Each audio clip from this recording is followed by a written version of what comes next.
Hi there. Today we're going to be talking about my Chuck Jarman Hillbilly Resin Bust for Friday the 13th Part 2. And we're also going to be talking about the movie, Steve Dash, Warrington Gillette, and many other things about the movie. I've noticed looking on YouTube that there aren't many videos on Part 2 Jason Busts. Now, as you know, Part 2 is the debut of the adult Jason. And I feel that the reason you don't see as many of these busts is because this is Jason before Jason really became Jason. This is pre hockey mask and pre what immediately comes to mind when you think of Jason Voorhees. But in spite of that, this is by far one of the best movies in the series, and I'm very much looking forward to talking about it. So let's get a look at this guy, Sackhead Jason Unmasked. Golly, is he something to behold. As I said in my opening, this Part 2 Jason bus was designed by Chuck Jarman. It was molded in silicone and cast in rock hard resin. It is a much higher caliber bust than the Devil's Latex Part 4 Jason bust that I previously showed you. Luckily for me, I was able to obtain this piece secondhand and did not pay as much as I would have if it were new. It is a piece of immaculate quality in almost every single respect. The only drawback of the piece is that the hairing could have been done a little bit better. It's not a major concern of mine, though. If I have to have it rehaired or rehair it myself down the line, it's not something that I'm really all that worried about. Friday the 13th was released in 1980 and was a huge financial success. Such a financial success that Paramount decided that they wanted to continue the story. One problem: Mrs. Voorhees was dead, so where would they go from here? After some thought, it was determined that Mrs. Voorhees' son Jason would take up the mantle as the killer in the second installment. While it's true that the concept of Jason being alive and well negates the entire purpose of the first movie, this is the direction that they decided to go in. And as silly as it may sound on paper, this really and truly was the birth of an icon. Let's talk about the appearance of the unmasked Jason in this movie for a moment. I don't really think at this point they knew what they wanted Jason to be yet. While this Jason is a deformed hydrocephalic similar to the Jason in the original, because of the long hair and the overalls and the flannel shirt, this Jason looks more like something out of the Wrong Turn franchise or the Hills Have Eyes franchise, more than what we think of when we first think of Jason Voorhees, even though this is what he was originally presented as. In what will become a tradition in most of the original 8 movies, you only see the unmasked Jason in the very finale of this film. For the majority of the film, Jason wears a burlap sack over his head with a single hole cut out for the left eye. The idea was certainly not revolutionary or original in any way, as The Town That Dreaded Sundown featured a sack-headed killer just 5 years prior. Having said that, I absolutely love Sackhead Jason. Now let's talk about the movie. The film begins 3 months after the events of the original, with Jason tracking down the sole survivor, as well as his mother's executioner from the previous movie, Alice.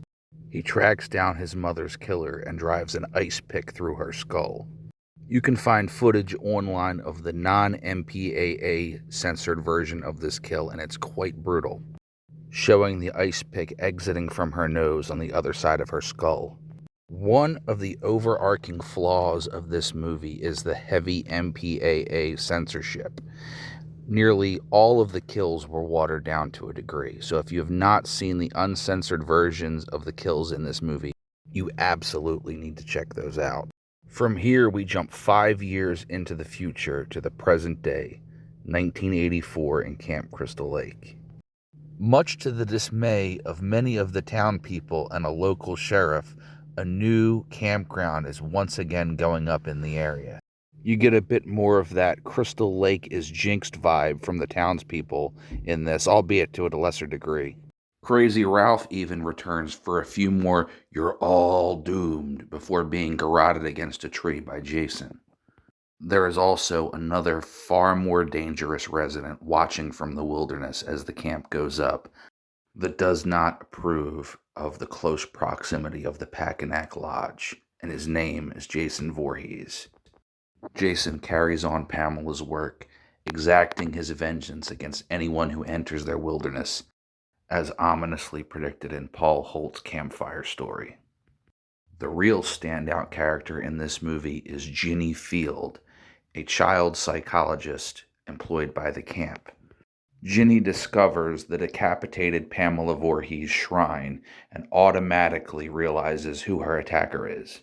She realizes that her assailant most likely has the mind of a child and uses her training to manipulate him. Using Pamela Voorhees' sweater, Ginny tricks Jason into believing that she is his mother.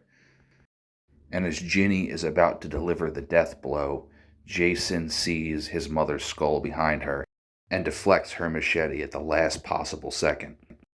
Paul discovers them just in the nick of time and begins fighting with Jason. And as Jason gains the upper hand over Paul, Ginny uses the opportunity to pick up the machete and deliver a seemingly lethal blow to Jason. Later, in what may or may not be a dream sequence, Paul takes Ginny back to her cabinet, where Jason breaks through the window and attacks her. The next shot of the movie is her being wheeled out on a gurney the following morning, screaming for Paul and asking where he is. Paul's fate is ultimately unknown. What we do know is that this was merely the beginning for Jason Voorhees. Lastly, I want to address the controversy surrounding the portrayal of Jason Voorhees in this movie between Steve Dash and Warrington Gillette. Warrington Gillette was the original actor hired to play Jason in Friday the 13th Part 2.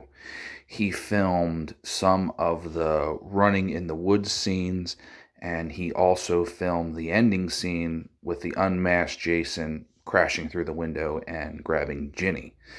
The problem came to be when they discovered that Warrington was incapable of performing many of the stunts. He was fired and replaced with Steve Dash. But because of an agreement with Gillette's agent, Gillette would not relinquish credits for playing Jason in this movie. So Gillette is listed in the credits as having played Jason, even though probably 95% of the work done on the film was done by Steve Dash. Where the real controversy comes into play is that Gillette went on for years going to conventions and this and that, telling people that he filmed the entire movie when that was an outright lie. Hardcore fans of this series already know that Steve Dash is the real Jason from Friday the 13th Part 2, but I just felt like it was worth noting in this video. Unfortunately, Steve Dash passed away in 2018. I unfortunately never had the chance to meet him, although I do know several people that did have the pleasure, and apparently he was a good man and quite the character. So I guess that just about does it for my video on this bust and many of my thoughts on Friday the 13th Part 2. If the opportunity presents itself and we decide to go back and revisit this movie again, maybe we will. Anyway, until next time, I'll see you guys later.